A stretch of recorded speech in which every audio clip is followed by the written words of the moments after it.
Ladies and gentlemen, it is I, Tetcher, and I am doing a giveaway of 50 beta keys for Heroes of the Storm in the EU region. To watch the rule video, click the link in the description below. Gentlemen, welcome to the ESL Go4Heroes Cup number 11. We are into our first game in the round of... had to scroll up on my browser. 64, thank you. We're in the first game of our round of 64. It will be best of one all the way to the finals. We're going to be casting Kappa Team versus Redemption, and the first map will be Cursed Hollow. One of the biggest maps in the map pool. One of the more standard maps, I guess you could say as well. It's very orientated around that 3 lanes. Once the tribute spawn, you obviously start to group a little bit. Some teams prefer just to bypass the first tribute completely, but with the Lost Vikings Kappa team, they're going to be looking to contest every one of these tributes while still soaking all the lanes. They can be everywhere at once. That will be the plan. And Brightwing's going to try and fill that same role, kind of, but she can only be in one lane soaking. So, Boss, would you like to introduce our team on the left-hand side? The left-hand side, in the blue shorts, I guess kind of greeny bluish, we've got Kappa team, Vassalano on the ETC, going in that top lane to start things off, joined by Vonathil, Descape on the Tychus and Kerrigan, and Nick from NA on the Uther, and split across 3 other characters. We have AT and Guccio, former alternate player, playing the Lost Vikings wearing their lovely pajamas. And on the right-hand side, we have Team Redemption. And starting in the top lane, on the Nazibo, we have Scott. Playing the Valor, it is going to be Achilles, with 2 S's. In the mid lane, it is going to be Trianar. On the Muradin, it is Ronon, very close to Ronan, but he's playing the normal Zeratul. And just dying is Brightwing in the bot lane, and she's going to be being played by Zeptimus. Fantastic introduction there, getting there just in time to see her die. Yeah, a little bit of an early aggression there from Brightwing, being punished for it by the Kerrigan. And they even went and took the watchtower there. This strategy, Viking in top, Viking in mid, everyone in bot, full 4-man push the lane as hard as you can. You've already killed the person in the lane. The minion wave has been decimated here, and this is a very aggressive start here. Ronan trying to get in to try and induce protection here. Down goes Baylog though, so top lane is going to get a little bit of pushing done. Mid lane not in so much trouble. Guccio hovering there while invisible, thanks to that level 1 talent. In comes the gank though, trying to get onto Triador, but there's the stun, there's the overdrive, second follow-up stun, and the knockback. He will go down very quickly. And this strategy is incredibly aggressive, and it's already working out dividends for Kappa team here. Yeah, usually you see a 2-man roam squad which involves a Kerrigan, but when you have the Lost Vikings, you can just throw one of them in either lane, and we're seeing it again here. Kerrigan, it's a 3 to 4-man roam squad here. I've never seen anything like this. Down goes Eric though in the mid lane. He was spotted. Vassalino going in for Valor, gets the knockback. Where's the follow-up stun? The zombie wall goes down, but so does Valor. Completely out of the map in this case, into that cornfield. But that's another pick of it. How can you survive a 4-man gank squad? All they can really do is just kill off the Vikings. Yeah, all they can really do is just kill off the Vikings as much as possible to deny the XP. You have to go super aggro onto them to do that. It's all you can really do, and right now they're getting some XP from it. Like, if we have a look here, so far, if you add it up, they've got 2.5% of a kill each, except for Muradin, who's got 5%. Sorry, 50%, that would be. Yeah. Yeah. And this tribute being bot lane, the roam squad is currently in top, so they're going to try and catch Valor off on the rotation. Valor that's the wrong place to be. The Tychus, stunned up by Uther, taken down by the ETC, but they may lose the tribute because of it. The Vikings, they've been slowed down. Not so great at interrupting. Yep. It's going to be just Olaf who's down there. He's charging in. He's trying to do it. He's done the speed boost, but there's no way he will get there in time to deny this. He will not be able to do it. However, they did just pick off Nazibo, and Kappa team are now stealing the Bruiser camp.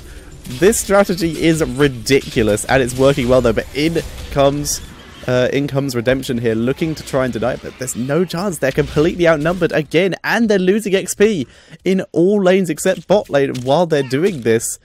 This is a horribly evil strategy.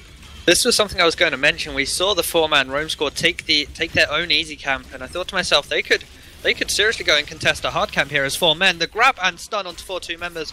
There's no follow-up there. Valorant and Zebo tapping away. Sure, they can heal themselves up, defend the rest of this push. They've got Siege Giants to take down. The tribute, again, this is a very quick tribute spawning in the bot half of the map towards Redemption's side. It looks like Kappa team actually want to contest this one. They have the 2-level advantage now. They've got the talent advantage in there as well. Muradin cannot tap anymore, I don't think. So he's going to be on half health. This is the stun though, but this tribute is definitely going over to Kappa team.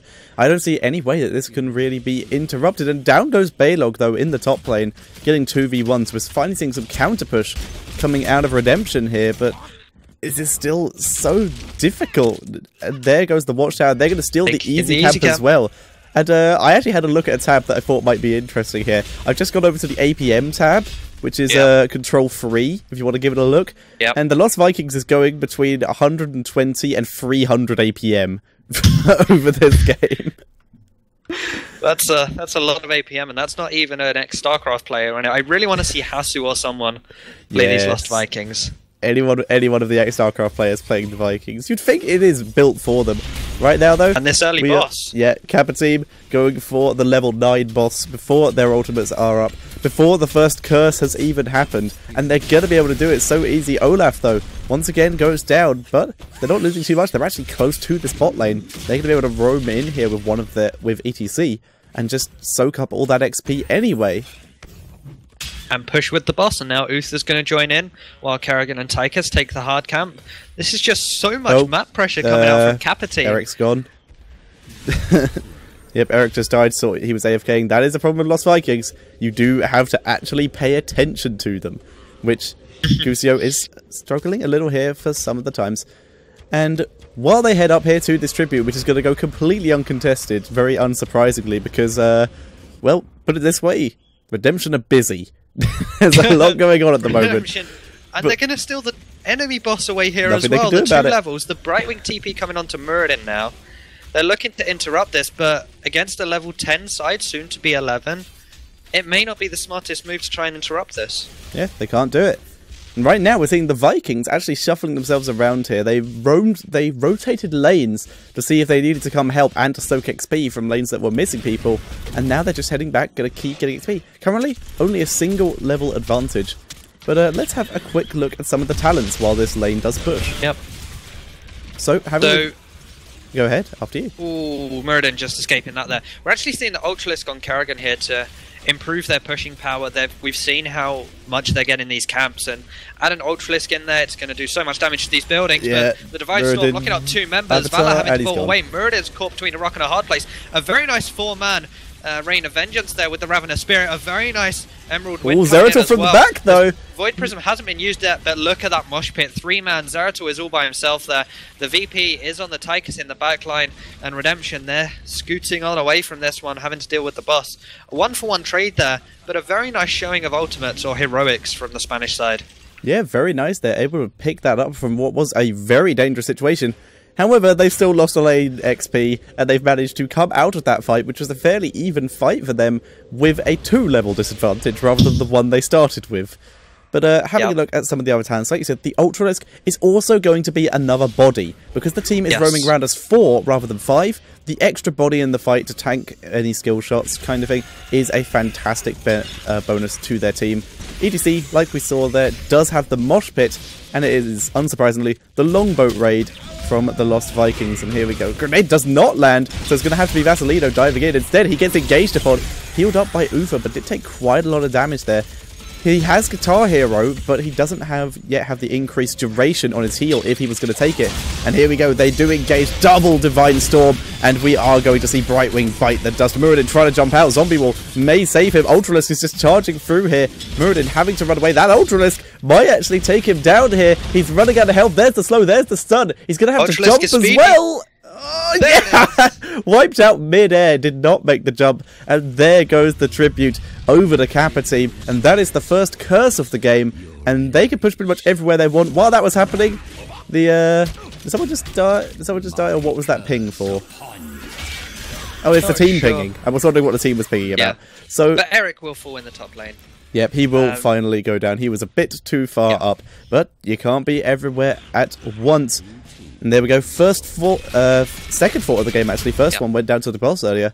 Does go down in this bottom lane, and the push will continue. They even have Olaf with them, just for that little bit of extra tankiness. The stun lands on both players. Down goes Brightwing. Muradin once again trying to escape. Pops his ultimate just for escape, and he goes down. That Singularity Spike as well also didn't really do anything. It hit Kerrigan there, and was just shrugged off by the shield from Kerrigan's passive. And we're going to see Kappa team continue to push this down. The XP lead, currently they have a 3-level lead. They're still soaking these lanes while the Vikings are actually making their way back as they were pushed back and picked off. But that's going to be the first keep of the game at 9 minutes in. And this is looking very good for Kappa team. They're going to back up. Curse just finished up. And they're pretty much done here. Gucio is a bit aggressive. Nice Void Prism, though. This could be the fight that Redemption are looking for. But in comes Ufa. Divine Storm does hit. Rain of Vengeance, though, has landed. And the Raven Spirit's in the background. It does get cancelled by the grenade. There is the Emerald Wind. Vodafil is actually able to escape there. Very lucky. Down goes Gucio. And this is looking a pretty good fight for Redemption, actually. Their ultimates were used up, but they still have all the damage and the chase potential. Yep, Vasilano now going to fall. Nick could be caught out here. There's the Singularity Spike going on to him. Vonathil is healed up. Run on, trying to use that first aid to keep himself alive, but it won't be enough. Valor looking to try and get some poke out to see if they could keep chase, but it will be a no. Vonathil, though, he was lucky to stay alive. He had a slither of health left in this Odin, and this is an aggressive play. Muradin trying to solo the boss here, going to get spotted out by Kerrigan and Tychus. He's going to dwarf toss himself away from that one. And it was a good attempt there by Redemption, but they're still suffering with this 3-level deficit. Yep, this is true. And while this is happening, Eric has been in the top lane, continuing to deal damage. And he is, however, pretty much going to die. He can use Jump to try and escape, but that will not help him. There's the speed boost. He is the fastest of the Vikings, and he gets away with that Olympic-style running speed. He's going to escape. The rest of the Vikings continuing to just hang with their minion waves, push up, get as much XP as possible, and Kappa team, once again, taking another boss. Yeah, this is the third boss of the match, and it's going to go over to Kappa team yet again here. They're really asserting their dominance, and we see now the ETC with the head crack, the increased damage, duration stun, the increased duration of the stun from Power Slide. Get that one out, meaning that there's just more CC here. They're going for an end here with this boss, very slowly, mind you, but they are going for an end. Here comes the rest of Redemption to try and deal with this. They are grouping up. Ultimates are available for both teams. There is, like you said though, a 2, almost 3 level advantage depending on how much XP this minion wave gives them. Ooh, very close to 18, but in comes the first stun. Does only get Zeptimus, but nice Void Prism! That could be what turns it. The Emerald Wind, however, does not do much. There's the Ravenous Spirit from the back, doing so much damage. It does finally get interrupted by ETC, and Ronan does go down.